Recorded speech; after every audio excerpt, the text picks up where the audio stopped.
So now, at a kind of moment of great cultural challenge and dynamic for Western civilization, which has for 1,000 years called all the shots and shoved itself down everybody's throat, whether they liked it or not, in the last 100 years, through the science of anthropology and ethnography and ethnomedicine and botany, the news has arrived that these quote-unquote primitive people are in fact master technicians of journeying into a world of the neurological imagination, a world we didn't even know exists, a world that is as distant to us as the world at the heart of the atom is from the rainforest fisherman.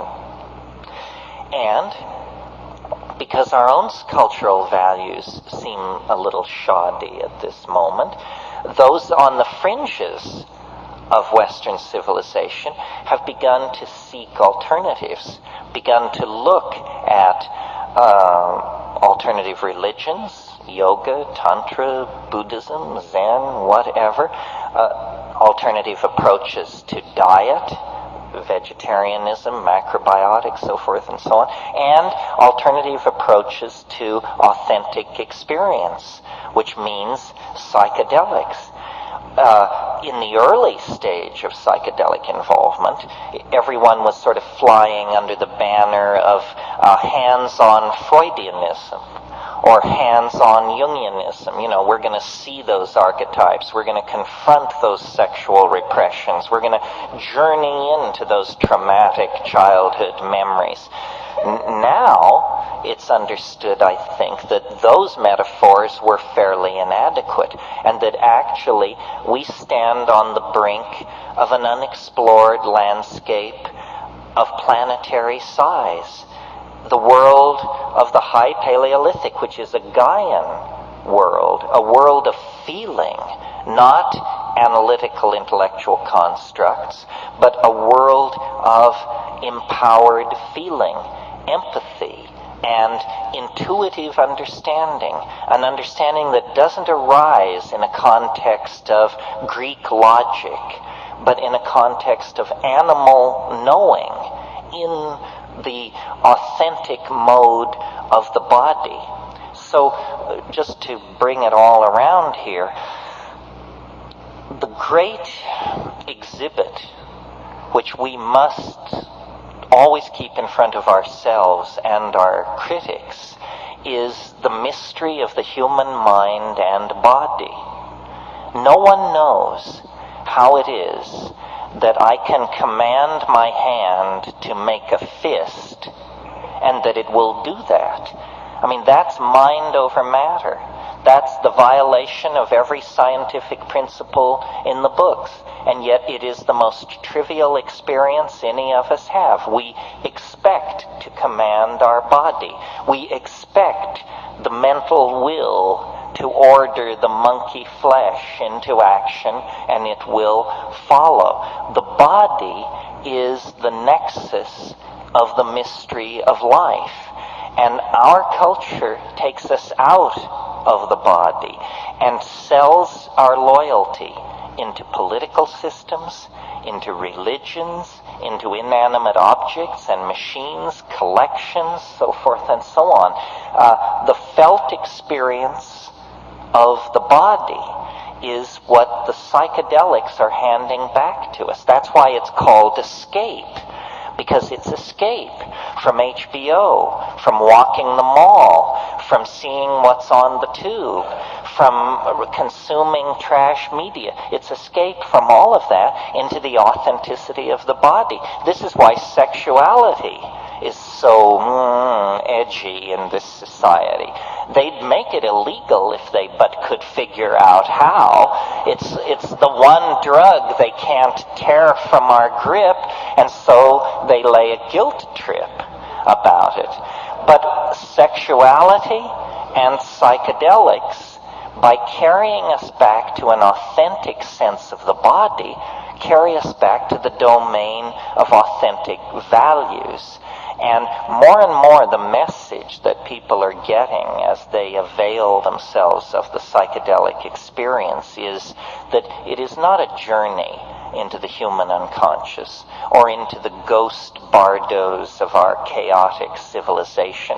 It's a journey into the presence of the Gaian mind, that the earth is a coherent whole. It is a thinking, feeling, intending being, that in terms of our value structures, it would be foolish to image as anything other than female.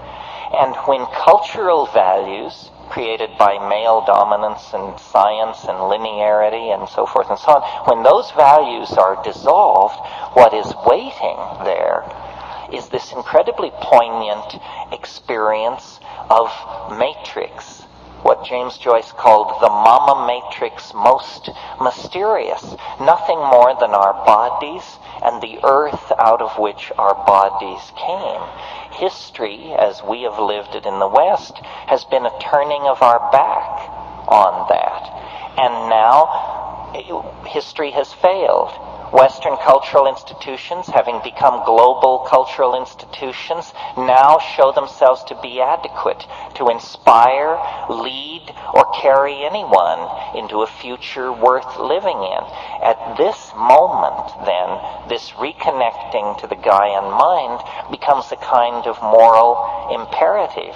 So this whole drug issue is not an issue even about criminal syndicates or about untaxed billions or about the mental health of our youth or any of that malarkey. I mean, my God, the most destructive drugs known to the species are peddled on every street corner without restriction. The real issue is what kind of mental worlds shall people inhabit? What kinds of hope shall be permitted? What kind of value systems shall be allowed? And the value systems that aggrandize the possession of things, the tearing up of the earth, competition, classism, racism, sexism, have led us to the brink of catastrophe. Now, I think we have to abandon Western cultural values and return to the deeper wisdom of the body in connection with the plants. That's the seamless web that leads us back into the heart of nature. And if we can do this, then this very narrow neck of cultural crisis can be navigated. Very little of the past can be saved. The architectonics, the machines, the systems of monetary exchange and propaganda, the silly religions, the asinine aesthetic canons, very little of that can be saved. But what can be saved is the sense of love and caring and mutuality that we all put into and take from the human enterprise. You know, there's a Grateful Dead song that says, you can't go back and you can't stand still. If the thunder don't get you, then the lightning will. And we now hold, through the possession of these psychedelics, catalysts for the human imagination of sufficient power that if we use them, we can deconstruct the lethal vehicle that is carrying us toward the brink of apocalypse. We can deconstruct that vehicle and redesign it into a kind of starship that would carry us and our children out into the broad starry galaxy we know to be waiting us. But it's a cultural test. Nature is pitiless. Intelligence is a grand experiment upon which a great deal has been risked. But if it proves inadequate, nature will cover it over with the same kind of cool impunity that she covered over the dinosaurs and the trilobites and the crossopterygian fishes and all those other folks who came before.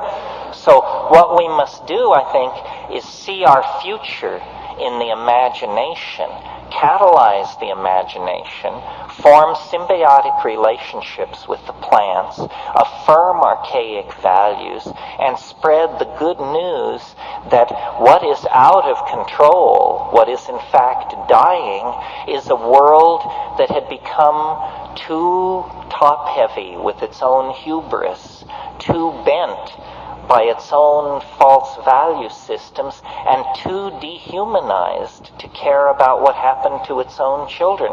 So I say, good riddance to it. Bring on the archaic revival, and let's create a new world. And that's it. And